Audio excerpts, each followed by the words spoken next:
Hola a todos amigos, mi nombre es Denis Galanzowski. Hoy vamos a analizar juntos un tema muy interesante e importante que planteó un sociólogo.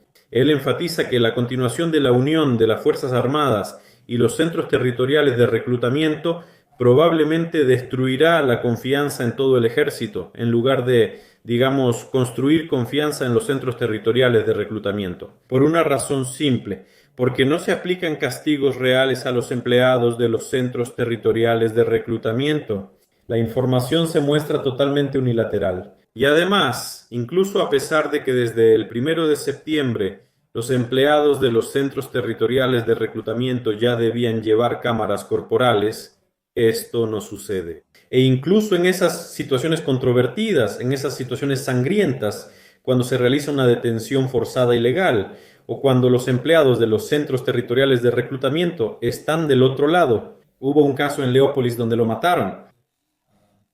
No existen grabaciones de las cámaras corporales. ¿Por qué? Todos evitan responder a estas preguntas y creo que ustedes mismos pueden sacar conclusiones de inmediato. Y ahora escuchemos a este sociólogo, es Andriy Yeremenko. Si la gente ve al TCK igual que a las Fuerzas Armadas de Ucrania, es más probable que odien a estas últimas que aprecien al TCK. Por eso dejemos que sean diferentes, que sigan siendo diferentes. El problema es que estas prácticas que existen no son, la cuestión es que hay que volver a la ley. Si el TCK empieza a trabajar conforme a la ley, entonces tendremos muchas menos historias negativas. Pero aquí está la cuestión. En el TCK presionan, toman el plan del TCK, pasa la comisión por Shvika. Bueno, cuando conocemos las partes, ustedes leyeron como Shvika. Tenemos todo tipo de personas. Shvika, ¿qué? Shvaiko. Bueno, en el bautizo se tomó como Shvika Chapika. Sí, lo leí en ruso, por eso no sé decirlo bien en ucraniano. Y en ese lugar nos pasa igual, cuando la gente viene y entrega. Les recuerdo que tenemos un reglamento en la comisión en la BLK, son 10 minutos por persona. Si lo vemos, según el reglamento, en un día no se pueden revisar a más de 50, digamos, reclutas. Eso resulta en aproximadamente 10 minutos por persona. ¿Se puede realizar la BLK de manera adecuada en 10 minutos? Está claro que no. Y es por eso que luego aparecen casos en los que movilizan a personas enfermas, a personas con discapacidad, a quienes no deberían movilizar. Y luego después como que toda esta carga recae sobre los hombros de las unidades militares que reciben a personas enfermas y que luego son dadas de baja. Y al mismo tiempo, ninguna responsabilidad ni para esas comisiones médicas que toman esas decisiones, ni para los centros de reclutamiento, no hay ninguna responsabilidad, eso es todo. Así que aquí hay una sola pregunta. ¿Realmente están trabajando para fortalecer la capacidad de defensa y para la victoria de Ucrania? Saquen sus conclusiones. Una parte solo quiere deshacerse de ella y cumplir el plan. Luego, las unidades no saben qué hacer con esa persona, que mañana ya no servirá. La persona sigue en el hospital. ¿Con qué se trata? Con una comisión médica normal. ¿Cuál? Pues sí, debería ser normal que ahí también la revise un psiquiatra y que no manden a una persona con esquizofrenia y que revisen el estado físico para que una persona que no puede caminar no reciba el estatus de apto para el servicio. Y estas cosas, aunque sí suceden, los contratos son muy positivos. Lo que desmotiva es la incertidumbre y lo desconocido. Por ejemplo, me detuvieron y no sé qué pasará, pero si a alguien le dices, aquí está el plan, pasarás por esto, esto y esto. Y le muestran un mapa por el que va a ir, le muestran que casi no hay posibilidades de terminar en una unidad de combate intenso. Oh, sí, esto es algo interesante. Oh, como él dijo que no tienes posibilidades de terminar en una unidad de combate intenso. Esto solo puede indicar que, en principio, existen unidades de combate intenso y que también hay personas que terminan en ellas, también hay ucranianos que terminan en ellas.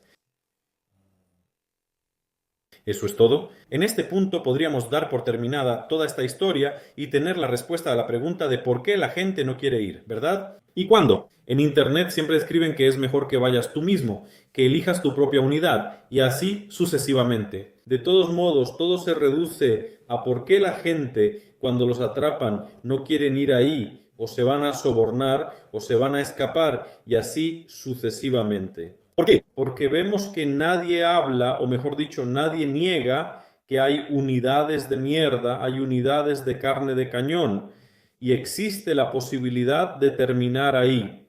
Por eso, cuando la gente da dinero, cuando la gente huye, simplemente intentan probablemente salvar sus vidas. Así es como se ve esto. ¿Qué opinan? Escríbanlo en los comentarios y seguimos. A los ucranianos, de hecho, les van a decir que todos deben ir a luchar, que deben ir lo más rápido posible, que deben donar y así sucesivamente. Y hay que como quedarse callados, ¿verdad? Cuando surgen algunos problemas. Pero la investigación de Novi Schemi reveló que el hijo del exministro de Justicia y Energía, que apareció en las grabaciones de Mindicha, es parte de un esquema de corrupción enorme. Su hijo estudia en un colegio suizo por $200.000 al año.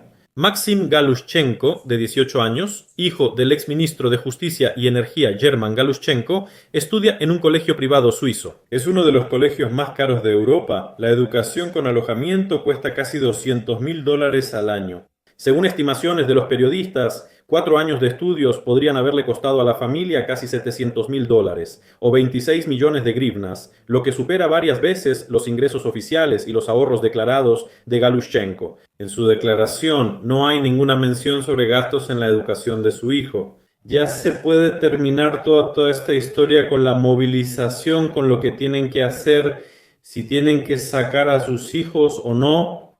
Creo que aquí ya todo está claro. El abogado Galushchenko declaró que los gastos los cubre su exesposa y que la suma de la colegiatura es menor, pero no presentó ninguna prueba. En el sitio web del colegio se publica el costo fijo, sin descuentos ni becas. ¿Sabe? Esto es simplemente otro caso en el que atraparon a una persona con las manos en la masa y ya ni siquiera puede inventar excusas. Esa es la historia. Sigamos. Otro momento muy interesante. El 51% de los ucranianos ahorra en comida para poder comprar medicamentos y la gran mayoría de ellos son pensionados. El 94% de los ucranianos notaron el alza en los precios de medicamentos, afirmó Katerina Zahori, directora de Darnitsia. El siguiente también es un momento muy interesante, pero vamos a verlo. Miren, ahora vamos a analizar los nuevos cambios que anunció la Oficina de Actividades de Inspección sobre cómo restringir aún más a los hombres debido a su negativa a presentarse en el Centro Territorial de Reclutamiento. Y luego, probablemente lo más interesante de este episodio, el politólogo Oleg Doni contará cómo en las fuerzas de seguridad de Ucrania se puede encontrar un recurso real para reforzar las Fuerzas Armadas de Ucrania. De hecho, es algo de lo que ya se ha hablado durante mucho tiempo. Entonces, ¿qué anunció la Oficina de Actividades de Inspección? ¿Pueden negar empleo a hombres no registrados en el Centro Territorial de Reclutamiento? En primer lugar, al contratar o inscribir a todos los reclutas y reservistas, el empleador está obligado a verificar que tengan los documentos correspondientes. Los reservistas deben tener una cartilla militar o un certificado temporal, y los reclutas deben tener un certificado de inscripción en la oficina de reclutamiento. Solo se puede contratar a estas personas tras registrarlas en el centro de reclutamiento militar. Las mujeres con estudios médicos o farmacéuticos son reservistas y deben presentar su registro militar al ser contratadas, aunque el puesto no tenga relación con medicina o farmacia. De lo contrario, esa empresa podría ser multada. Así es la situación. ¿Saben de qué habla esto? Esto solo significa que aún más personas trabajarán en la informalidad y no pagarán impuestos. Eso es básicamente todo lo que hay que entender. Ahora, volvamos a nuestro politólogo, quien ahora mostrará a algunas personas ciegas dónde se puede encontrar un recurso de movilización preparado y motivado. La mayor cantidad de personal para el ejército está en el ejército. Es decir, tenemos una enorme cantidad de militares. Los ejércitos no están disminuyendo drásticamente. Hay un problema en el frente, pero no en el número de ejércitos. Hay que ver en verdad que se necesita una enorme cantidad de puestos para la retaguardia. Se habla mucho de los calderos de Mukachevo y Kiev. Tenemos problemas en Pokrovsk con los militares, pero los de Mukachevo y Kiev están llenos de ellos. No solo se inflan las estructuras estatales, también las del ejército.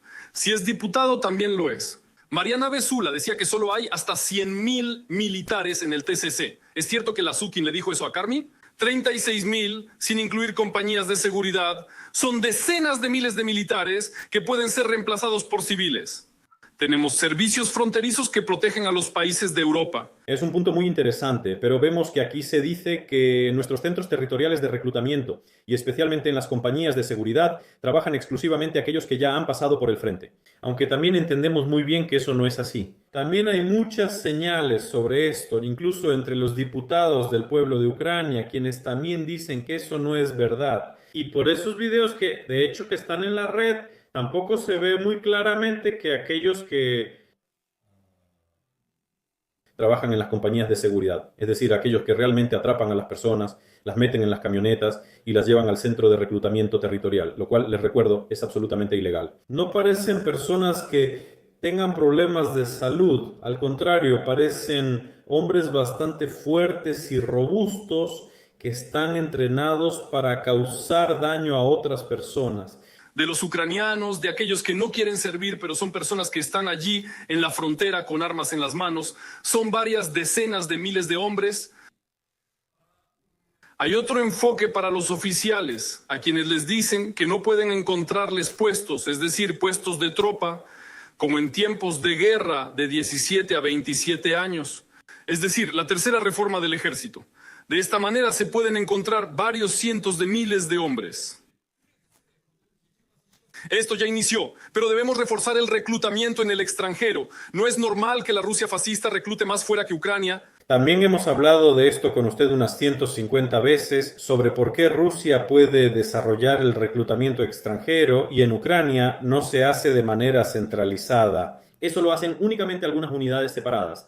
Cuando vienen a nosotros, reclutan allá voluntarios con experiencia de combate, de Colombia, de otros países. Ellos vienen, sirven aquí en estas unidades y todo les va bien. ¿Por qué esto no se desarrolla? No se apoyan las iniciativas correspondientes y no se asignan fondos para esto. No está claro. Sí, porque por supuesto sería mucho mejor que en algunas, digamos, las direcciones más calientes no fueran ciudadanos de Ucrania los que estuvieran en la fila, sino precisamente mercenarios que harían el trabajo más sucio. Sí, me parece que eso sería lógico y si lo miras no cuesta tanto, porque en Ucrania es exactamente igual. Ir al ejército, ir a la guerra por esos mismos $2.500, $3.000 es exactamente el mismo dinero que reciben los ucranianos, solo que aquí. En este caso, si una persona así muere, no se pagan 15 millones de hryvnias. Si resulta herida, debe ser tratada. Bueno, depende del contrato y todo eso, pero en general me parece que la lógica es clara, pero al mismo tiempo vemos que no hay fondos para el reclutamiento extranjero, pero tenemos 2.000 millones para el telemaratón. Eso es lo que hay que entender. O tenemos 15.000 millones para la mil de invierno de Zelensky. ¿Cómo cree usted si ese dinero se destinara al desarrollo del reclutamiento internacional cambiaría la situación en Ucrania? ¿Deberían los empleados de los centros de reclutamiento atrapar a menos personas? Probablemente sí. Y entonces también cambiaría la actitud hacia los centros de reclutamiento, porque volverían a cumplir la ley en lugar de jugar según sus propias reglas y exigirían legalidad a las personas. Contrato 1823 firmado por 1.000 hryvnias.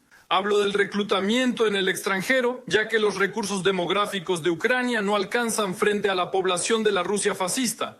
Debemos reforzar el reclutamiento externo. Al final, los ucranianos deben ser un ejército de oficiales y reclutar tropa en el extranjero.